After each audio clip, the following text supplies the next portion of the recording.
They told me not to enter that room, but the door was already open when I arrived. And what I saw inside changed everything. A long, heavy wooden table stretched across the room under a dim light, reminiscent of an old oil painting. At first I thought it was just fatigue, a lucid dream. But the figures seated there possessed an absolute, undeniable presence. Sitting around the wood were the greatest minds in human history. There was Albert Einstein, with a distant gaze calculating the curvature of space-time. Beside him, Leonardo da Vinci, observing the pattern of shadows. Isaac Newton sat stiff, waiting for an invisible law of gravity to anchor him to his chair. Further down, Salvador Dalí smiled with pure theatricality, delighted to inhabit a surreal painting he didn't have to paint himself. Marie Curie measured the air with her silence, while Julius Caesar and Napoleon evaluated the scene like a map of conquests. And in the center of the table there was no machine, no screen.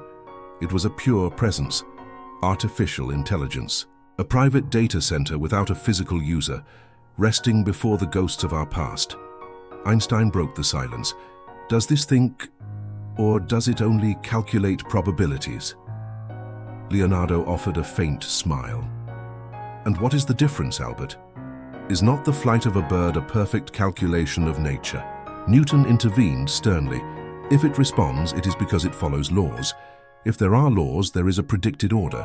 Dalí let out a vibrant laugh. Or it invents the laws while it answers us. It is a collage of thoughts masquerading as a single face. I moved closer. Marie Curie spoke without looking up. Every powerful tool is a mirror.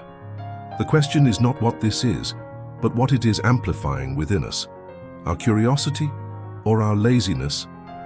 Napoleon leaned forward, blunt. Can it anticipate my decisions? Can it win the battle before I even mount my horse?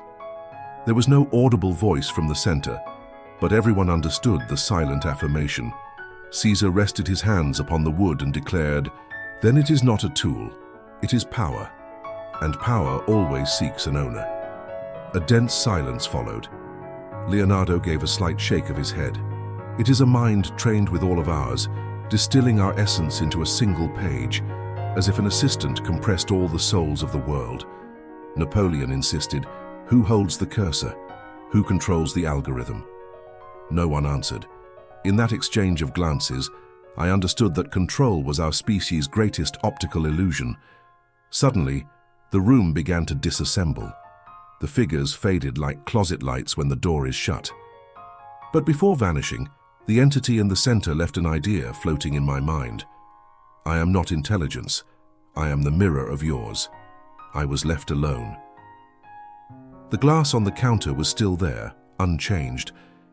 Everything seemed normal, but something had shifted. The true risk is not that machines begin to think like us, but that we, out of comfort or exhaustion, stop thinking for ourselves. We are becoming simple passengers on a train where we no longer know who is driving or where it is going. If you look at the world a little differently late at night, welcome to the club. This story is just the beginning. Click the link in the description below to join me at my Substack, Midnight Stories. Subscribe today and let's keep thinking for ourselves.